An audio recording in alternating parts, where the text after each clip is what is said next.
Thank you very, very much. And welcome, everyone. What a wonderful sight. I did this about a year ago, and I think it was with Nikki Giovanni. And it was a large crowd, but I tell you, this is getting larger and larger and larger. So congratulations to the success of the AViD Author Series. I have the distinct pleasure today of introducing a fabulous gem here today. And I'm just so excited. Her name is JoAnne Harris, as you all know. JoAnne Harris is currently on book tour for her sequel to Chocolat, entitled The Girl with No Shadow, which was published in April of this year. And I see that many of you have that book and probably waiting for a signature. I hope that you'll be able to get that after her presentation. JoAnne was born of a French mother and an English father and studied modern and medieval languages at St. Catherine's College in Cambridge and was a teacher for 15 years. During this time, she published 3 novels. She was busy. The Evil Seed in 1989, Sleep, Pale Sister in 1993, and Chocolat in 1999, which was made into an Oscar-nominated film starring Juliette Binoche and Johnny Depp. Since then, she has written 7 more novels, including Blackberry Wine, 5 Quarters of the Orange, Coastliners, and Holy Fools, as well as cookbooks with Fran Ward entitled The French Kitchen and the French Market. Her books are now published in over 40 countries. Now, I think that deserves a round of applause. 40 countries.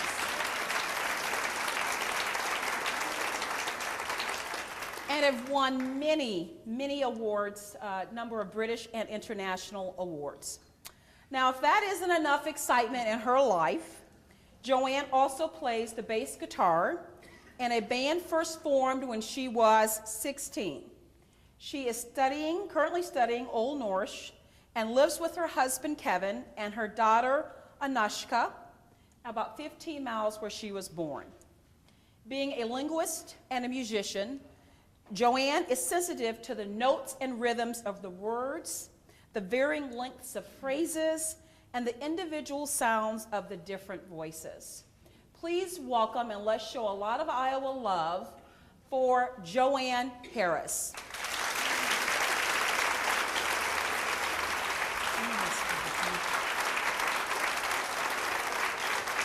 Did I say how pleased I was to be here? I'm called JoAnne Harris, and as you know, of course, and I'm not entirely certain what I am anymore. I used to be a teacher. I was a teacher for 15 years, and I was one of those people who were genetically engineered to be teachers. My mother was a teacher, my father was a teacher, my grandfather was a teacher. Against all expectations, I ended up being a teacher. I was born to be an academic, I suppose. I did okay at school, I did okay at university. I didn't study creative writing or indeed chocolate making. I've got 2 doctorates and neither of them are in those things. In fact, I was told by my mother very, very early on that writing was not a proper job and that I shouldn't try to do it. And when I told her when I was 9 that actually I quite liked the idea of being a writer, she took me aside and she said, you know, it's like that time you said you wanted to be a pirate.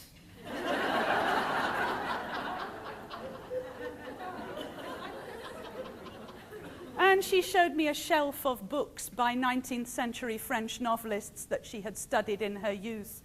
And she said, well, all of these people basically died penniless in the gutter of syphilis.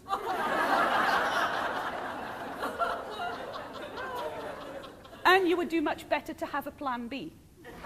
So my plan B was to go into teaching, and it turned out that actually a plan B is a good idea because it takes a very long time to make it as a writer, and sometimes you never do. But I always liked writing. I always felt that it was the one thing I could do that was really me. And so I did it in secret. I wrote stories. I wrote something that turned into an extremely long book that was never published. And that kind of got me started thinking, well, maybe I could get something published if I really tried. Now, you will find that one of the things that motivates me is doing the opposite of what I've been told. At least this is what my mother tells me. Another of the things that tends to be a kind of recurring theme in my career is saying that I am not going to do something and then doing it. You will notice that this recurs quite frequently. I said I wasn't going to write a sequel to Chocolat, and of course here it is. I said I wasn't going to write any cookbooks, and they will be there somewhere in Borders if they're not on sale here.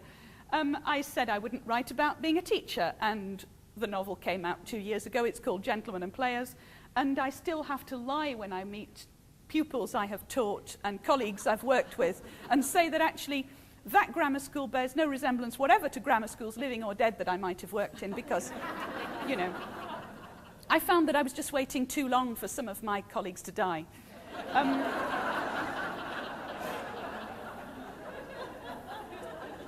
Now, the great thing about teaching is that although you are exhausted all the time, there are a number of kind of upsides to this. And one is that, well, teaching is never the same day in, day out. Are you being disruptive by any chance? You are, aren't you?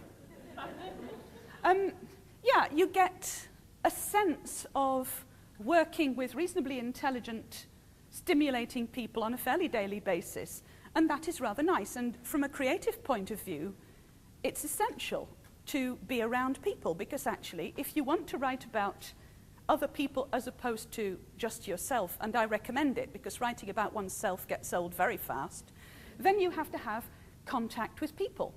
And a school, like any other institution, in fact, if anybody has worked in a school or an office or a factory or a police station or a hospital or even a library, you know exactly what I mean when I say that these places form little communities of their own. And you get daily interaction with people, and you are aware of the politics, the tensions. Honestly, at Leeds Grammar School, any little thing could start a war. The incorrect placement of a coffee cup could mean that two elderly colleagues would not speak to each other for 10 years. Stealing somebody's place, their favourite armchair in the common room, was, you know, it was an act of war. And I watched all this and I thought how fabulous. And I wrote stories about these people because they were under my nose and I couldn't do anything else. Obviously, I didn't write them in a school setting. I was not writing about schools at the time because I don't tend to write about what's under my nose. I tend instead to, well, to think myself into other places, places I would rather be.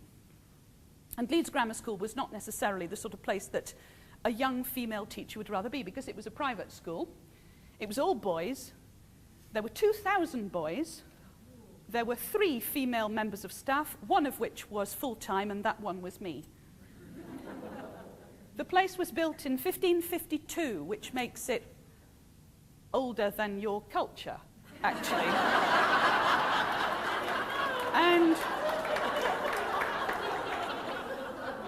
you know, on some days, you could almost believe that some of the members of staff had been there since the beginning, because their attitudes certainly had.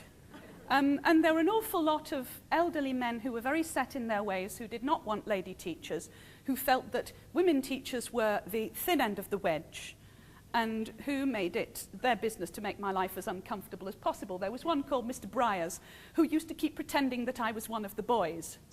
And every time he saw me in the corridor, he would shout, "Boy, where are you supposed to be?" And I would turn around and I would go, "It's me, Mr. Briers," and he would go, "Huh." He turned up in a book or 2. In fact, he turned up in a book or 3. Anyway, I was writing books during that time, and it's actually quite conducive to writing books, because quite apart from the fact that you've got this stimulating environment, you've also got little bits of time at weekends and in holidays, and I found that I was quite happy to write books in my spare time, and astonishingly, a couple of them got published, and that was nice. Although my mother was quite right, they didn't make any money. Part of that was probably the subject matter.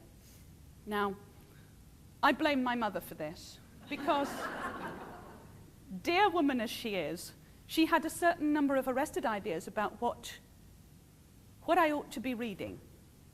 19th century French novelists were fine, But anything that touched on horror or fantasy or sci-fi was totally out. And so, of course, the first thing I did when I left home was to read a lot of fantasy, horror, and sci-fi. And then the second thing I did was to write some. And so my first book was a vampire novel. And my mother still refers to it as that dreadful book. And it's still out of print, and rightly so, although I'm pleased to know that now it costs $500 on eBay to buy a copy of one. Which gives me a certain amount of personal satisfaction, given that it was a very immature work and I wouldn't pay $5 for it, but never mind. My second try was a bit better. It was more literate. It was a complete pastiche of Wilkie Collins, but, you know, it was a ghost story set in London, and it was quite interesting. It was interesting for me to do. I felt that it was a kind of more mature work. And it was written in 5 different voices, very much like Wilkie Collins' Woman in White. And like the first one, it sank like a stone, because that's what juvenile novels do, and because the English publishing industry is so difficult to get into that unless you are a celebrity or you are very, very lucky, you're unlikely to be noticed. And then I had my daughter, which meant that, you know, I had my mind on other things for a while. I took 3 weeks off from Leeds Grammar School to have her, and then went back to work because they threatened to dock my pay. And it took me a while to start writing again. After which I decided that perhaps my heavy metal horror phase was over. And perhaps it would be interesting, instead of writing about myself, which is what all teenagers and 20-somethings do, it would be interesting if I could start writing about other people. I think being a parent does that to you. It makes you think that actually perhaps the world isn't just all about you. Perhaps it is about somebody else instead, and I think that that was what grew me up as a writer. And I wrote a number of things that were about family and place and culture. And a lot of it ended up being about my mother's family, the French side of my family, which I always felt was the kind of dominating influence. And my agent, who I think by then had given up the idea that he was going to make any money, started to worry about whether I would ever write another book again that would sell. And so he sent one of my manuscripts, or a part of a manuscript, to one of his associates in New York, a man called Albert Zuckerman, who surprisingly had written a blockbuster called How to Write a Blockbuster. And this guy had some very arrested ideas on what constituted a best-selling novel, and indeed he felt that I ought to be writing one instead of wasting my time on the stuff that I was doing. And he sent me this long, long critique of my work, which basically can be summarized thus. 1, yeah, you can write, he said, but then lots of people can. You're just totally writing about the wrong thing. First, nobody wants to hear about little villages in Europe. Your main audience is going to be American, if you have any success at all. Therefore, you ought to write about America. Write about big cities, think New York, write something big, big story. And also, what's with the old people? Why have you got so many old people in your stories? Of course, I didn't tell him that it was because I worked at Leeds Grammar School and I got plenty of opportunity to talk to them, and he decided that, you know, perhaps I should scrap all this and start writing about 20-somethings in New York. And while we're on the subject, more sex. You have to have sex at least every 20 pages, otherwise people just won't keep turning the page. And would it actually hurt to have a sort of fist fight or an explosion or you know, some action, some drama, maybe a car chase? And forget all the food, because, you know, you want to write a cookbook, go out, write a cookbook. Stop talking about these things in a story because it just doesn't work. And so being me, I thought, right, okay. And I set off and I wrote a story set in a very small village in France. With lots of old people. Hardly any sex. No violence, no car chases, an awful lot of food. And I called it Chocolat, and it did rather well.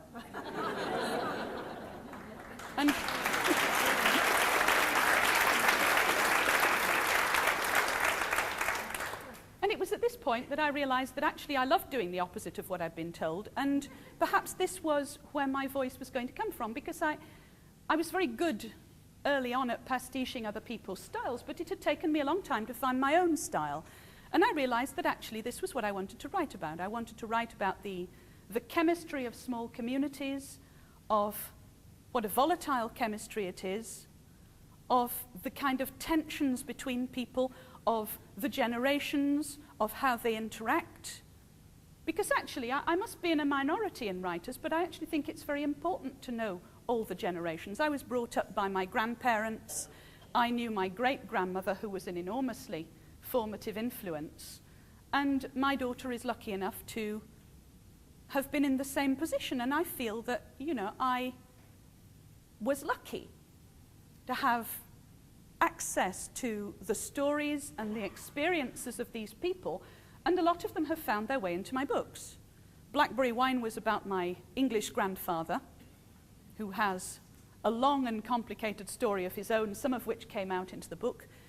3/4 of the Orange was about my French grandfather, who was in France during the occupation, who was part of the resistance, who was chased by the Gestapo, who ended up on a farm with his kids in hiding. I wrote about my mother.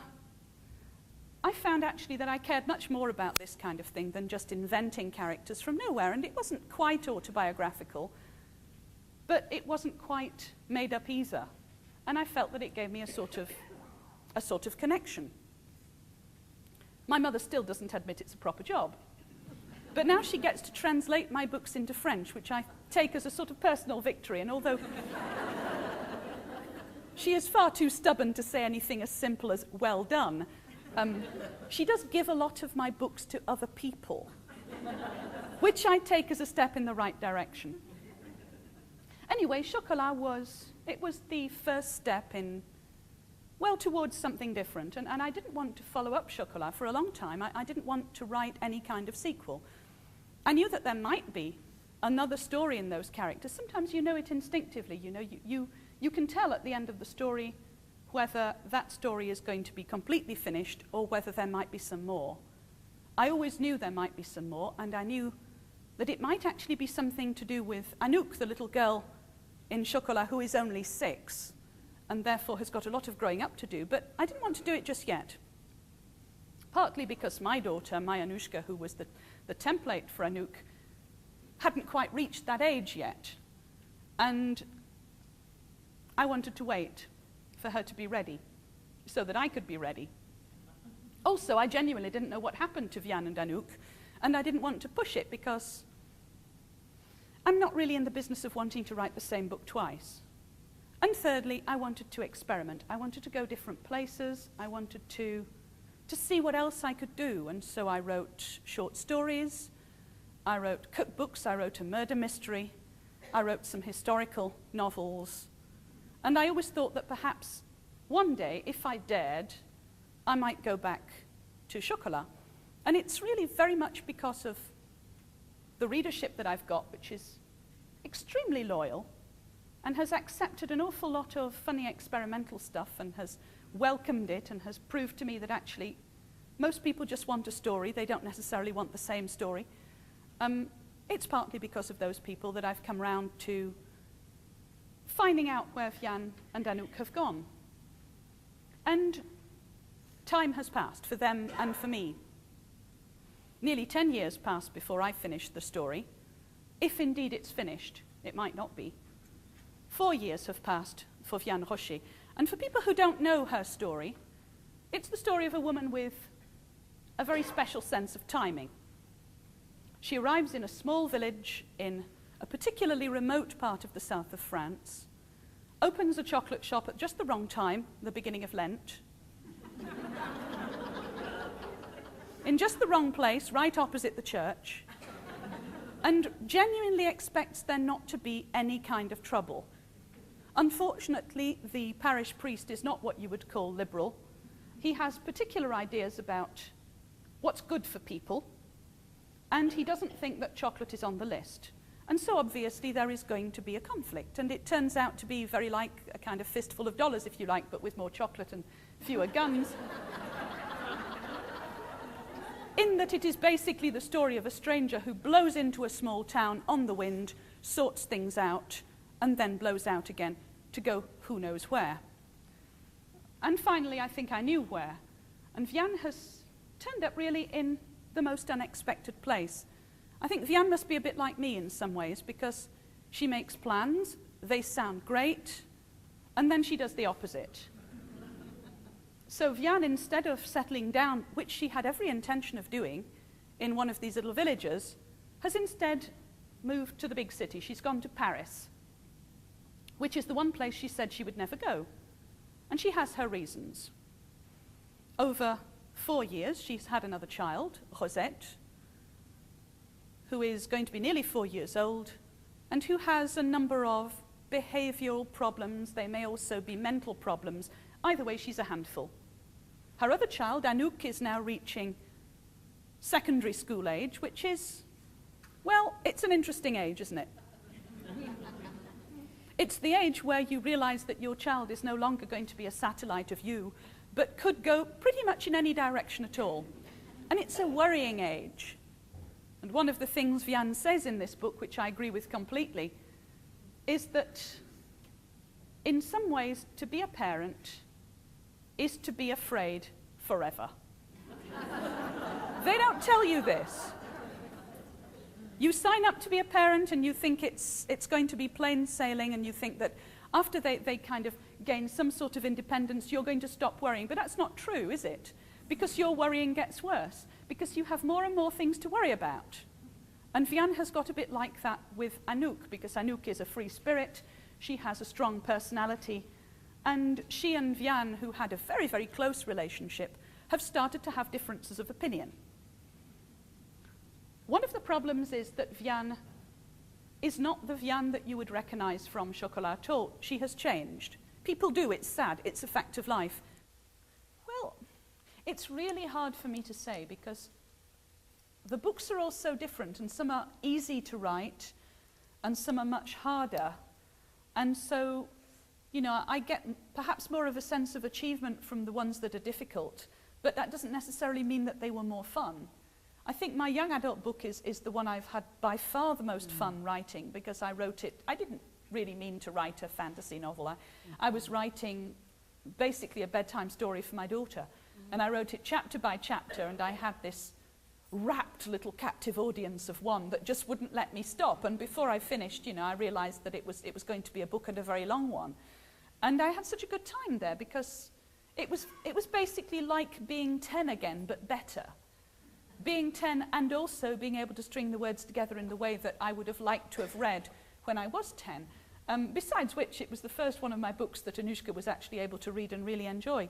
In terms of books that I think, you know, were a slog but I'm happy with, I'm still very fond of 5/4 of the Orange, which ended up being a very difficult kind of emotional journey, but I finished it, and I still have a sense that some of my best writing might be in there.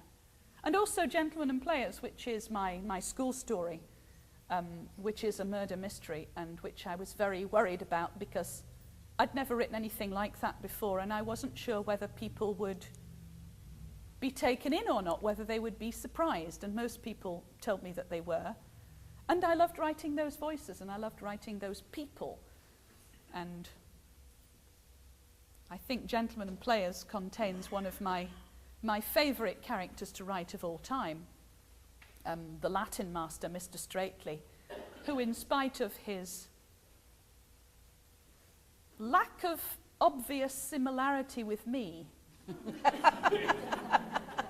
ended up being an awful lot like me than I first anticipated. Okay, we'll take on this side and I'll come back. Yes. Were you disappointed that in the making of and how the movie came out, that the authoritarian figure was changed from the Catholic priest to the mayor, or did you feel that that didn't change? You were more interested in a commentary about somebody who has a lot of power.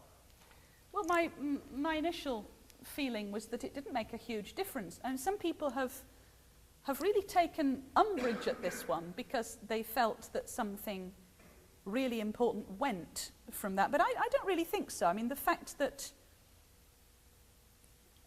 I think really the short answer is Hollywood is just not ready to have a priest as a bad guy. They just aren't. They will not accept it, because we all know that no priest could ever do anything wrong. And so, but my point was never, it was never a commentary on the church. And the church is an institution.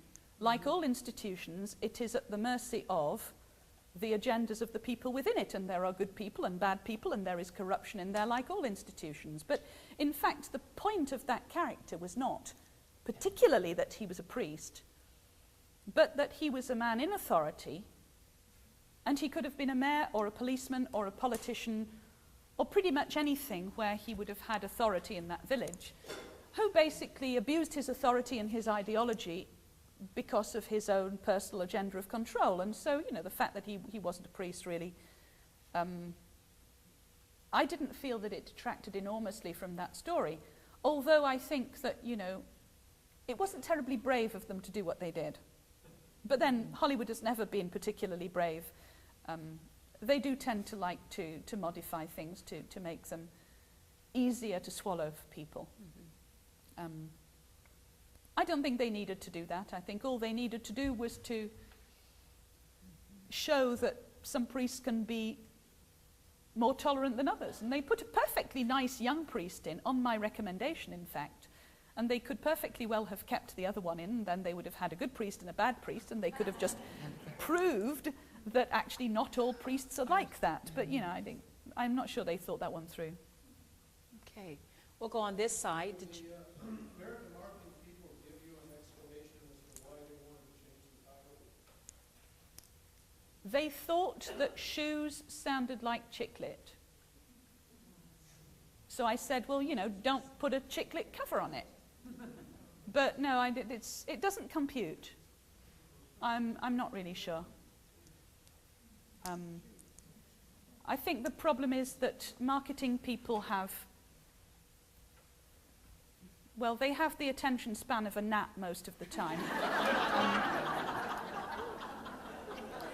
And so they read a blurb and they think that, you know, a whole kind of multi-layered 400-page book can be summarized in 2 sentences. They do that, and then they slap a jacket and a title on it, and they think it's going to sell by the shed load. Fortunately, the reading public has a little bit more thought than that, and so we get away with actually letting them have their way.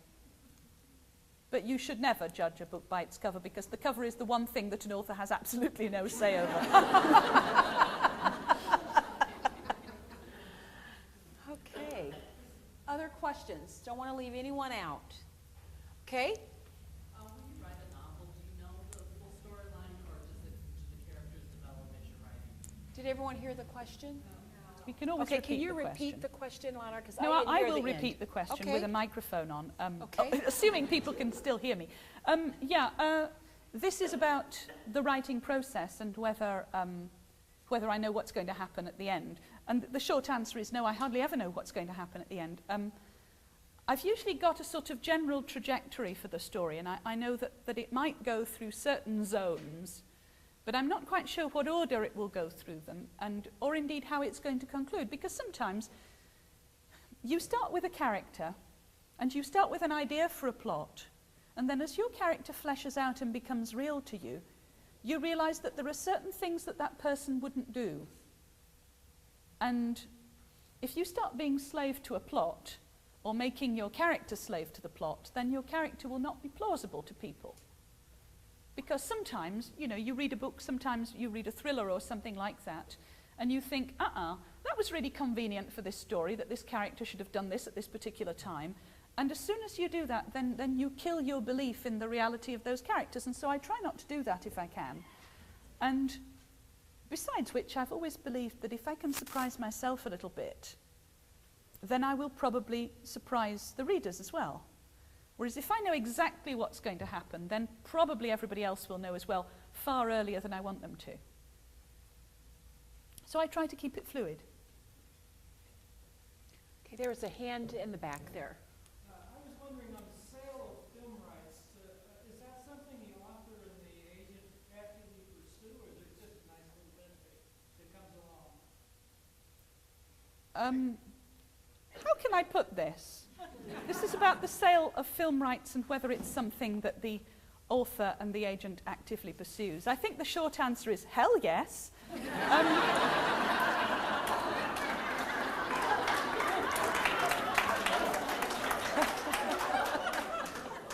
It isn't always a comfortable process, but, you know, agents are certainly in this business to make money, and authors are usually in the business to keep eating so that they can write books. And it's extremely helpful. I mean, I didn't actually sell the film rights for a large amount of money as film rights sales go, but it still amounted to something like a 3-book deal, which meant that I was safe for 3 years before I had to write something else. And I didn't have to worry about who was paying the bills. So it is extremely liberating in many ways to have a film deal, because not only does it sell more books most of the time, but it actually does free you up, and you can then go on doing what it is that you want to do.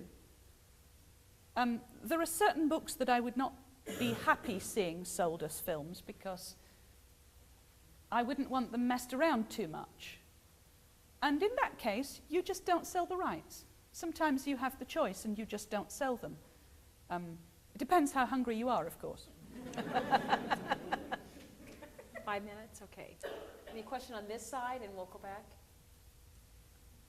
Okay, yes. Have you ever considered writing a screenplay? I am writing a screenplay, but I wouldn't write one of my own book. I wouldn't see the interest of writing my book twice. So if books of mine get adapted, then somebody else will probably write the screenplay, because you know, I wouldn't be that interested. I would write an original screenplay. I'm writing one now for an English director, which is a historical thing on the last days of the Albigensian Crusade.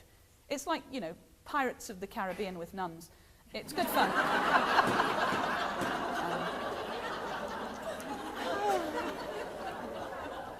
And it's been good fun, because actually writing a screenplay it's a different animal. It's a collaborative process. You are not stuck on your own writing something for years on your own. You are constantly having meetings and throwing ideas around with other people, and having people stir the pot. And it can be frustrating, but it's also quite nice, because there is a kind of dynamic element to it that you don't always have when you're writing a novel. I wouldn't want to do too many, because you know when a book is finished, but you never know when a screenplay is finished. You can be writing the screenplay right up until the end of shooting, because there's going to be somebody want you to change something. But no, it's nice to do once in a while, I think, and yes, I would do them.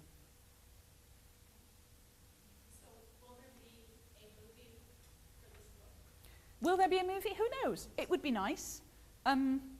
It would be very nice, especially if we could have the same cast. I don't think I would feel as happy looking at the possibility if we didn't have the same cast, because, you know, I don't know what it would be like without Juliette and Johnny, but who knows? Fingers crossed, watch this space. Yes. I'm curious about your writing style. Do you find that you write multiple drafts before the actual publication of the book, or are you able to just sit down and write one draft that changes very little from the time you write it to its final publication? This is a question about drafts, and not the sort of windy drafts, but how many drafts you write. It's difficult, because it's not always the same with each book. Some books are very linear, and I mean, for instance, when I wrote Chocolat, I didn't really redraft it much at all. I mean, I wrote it in a very short time from beginning to end, and I made a few little tweaks in there, but I didn't make a lot of changes. Some books I make lots and lots of changes, and some I don't write them in sequence, and some books they're not, you know, they're not linear. They're like a Rubik's Cube, and you're just constantly shifting bits around and trying to get things aligned and wondering where things go. So it really does depend on the character of the book. I mean, I actually should probably have drafted Chocolat a little bit more, because, you know, I was telling you about how sometimes I transposed characters from my life into my books, and because I wrote Chocolat when I was still working at Leeds Grammar School, inevitably a number of Leeds Grammar School members of staff found their way in there. And one particular guy called Mr. Fry, who was a physics master, who was very sweet indeed, a lovely little man who had devoted his life to the school and to his dog in equal proportions. And I wrote him in there with his dog. And, well, after what Al Zuckerman told me, I didn't think that book was going to make it into print. And so, you know, I just wrote it as it came. And afterwards, when it had sold to 48 countries and made a movie, I realized that if actually I had truly wanted to preserve the anonymity of Mr. Fry, I should have changed the name of the dog.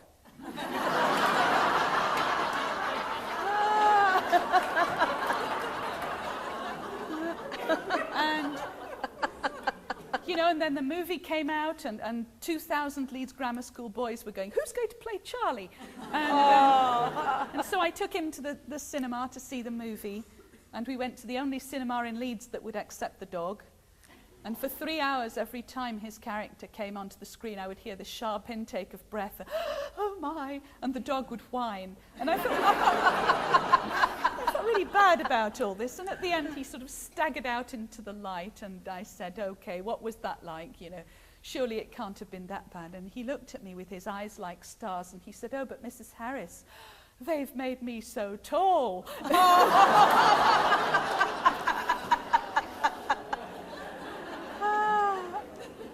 Wonderful. Let me shift on this side. Yes. I really like blackberry wine. Would you talk a little bit about the writing of that?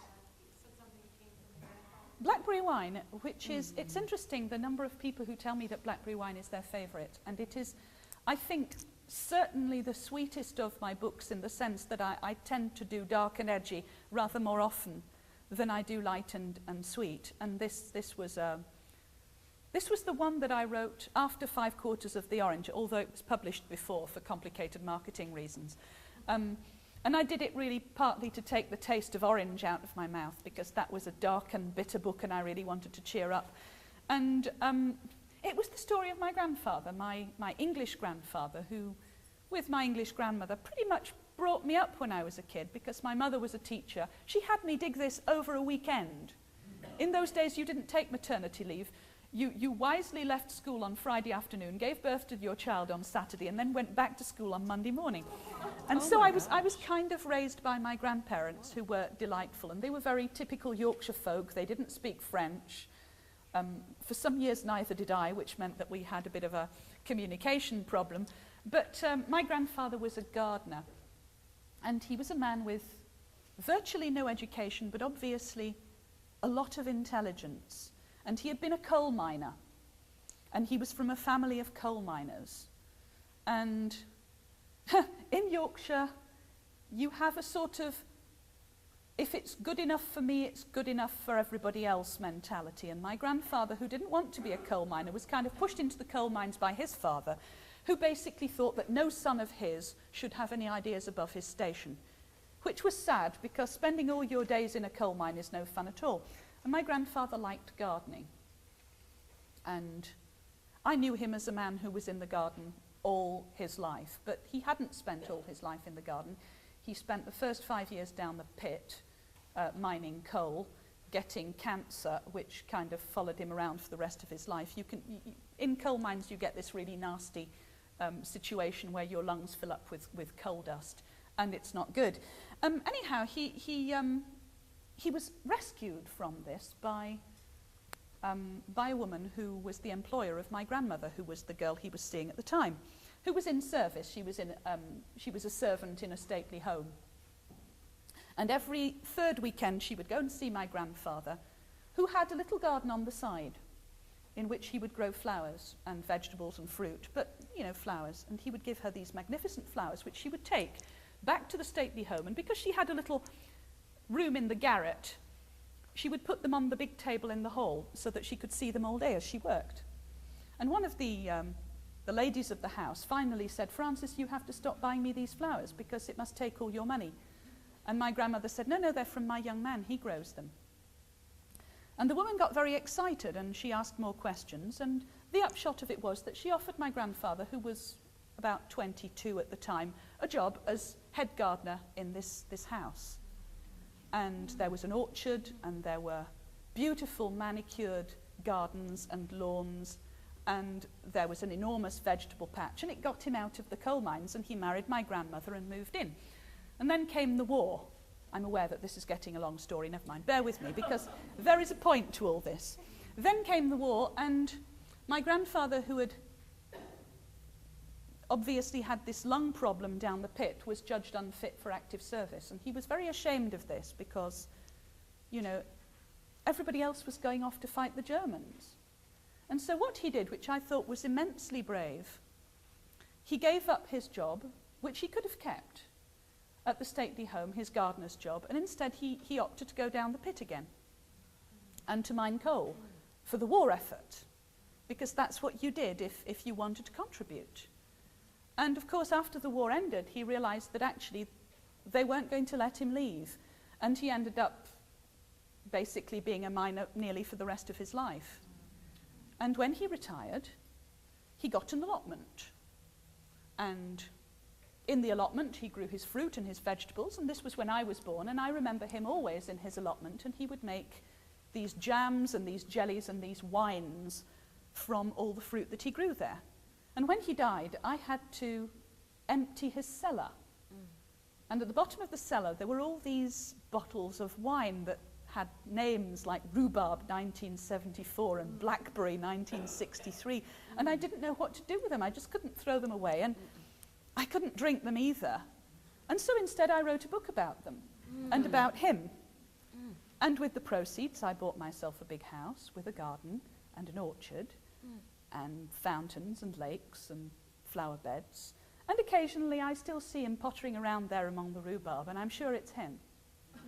And that just shows that what goes around comes around, and sometimes these stories have real endings and sometimes they just loop about and continue forever. Wow. Beautiful. Thank you for that question.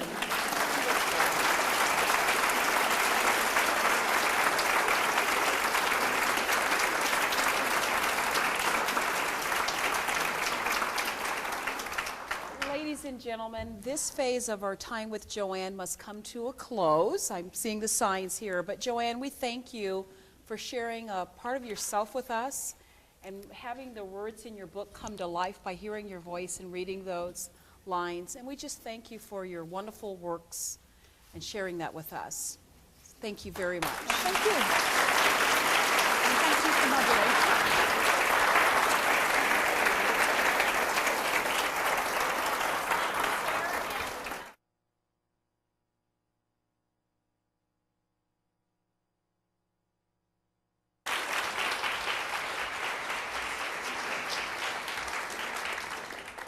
Thank you very, very much. And welcome, everyone. What a wonderful sight.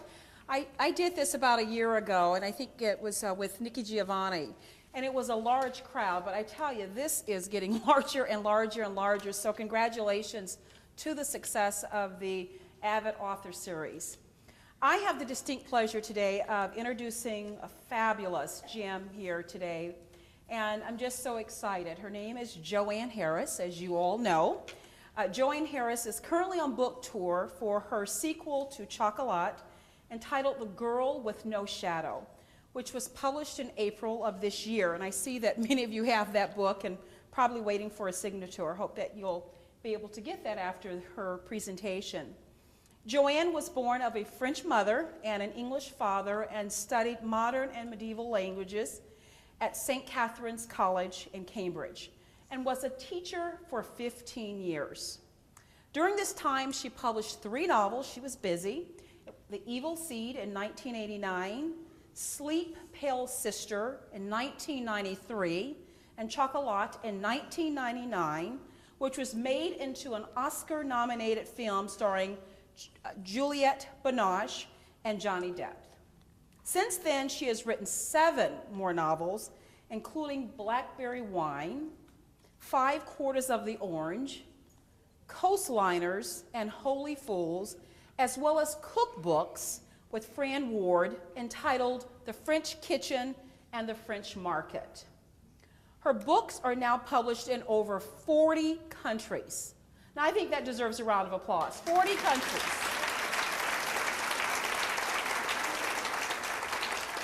And have won many, many awards, number of British and international awards. Now, if that isn't enough excitement in her life, JoAnne also plays the bass guitar and a band first formed when she was 16.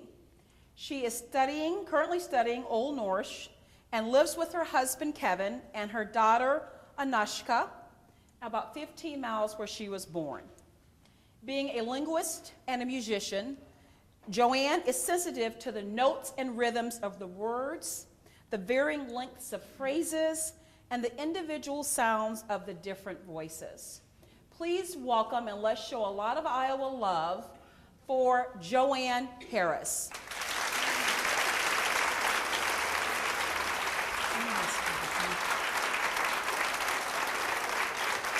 Did I say how pleased I was to be here?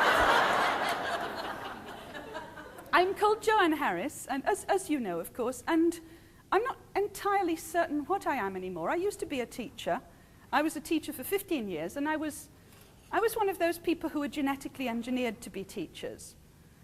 My mother was a teacher, my father was a teacher, my grandfather was a teacher. Against all expectations, I ended up being a teacher. I was born to be an academic, I suppose. I did okay at school, I did okay at university. I didn't study creative writing or indeed chocolate making. I've got 2 doctorates and neither of them are in those things. In fact, I was told by my mother very, very early on that writing was not a proper job and that I should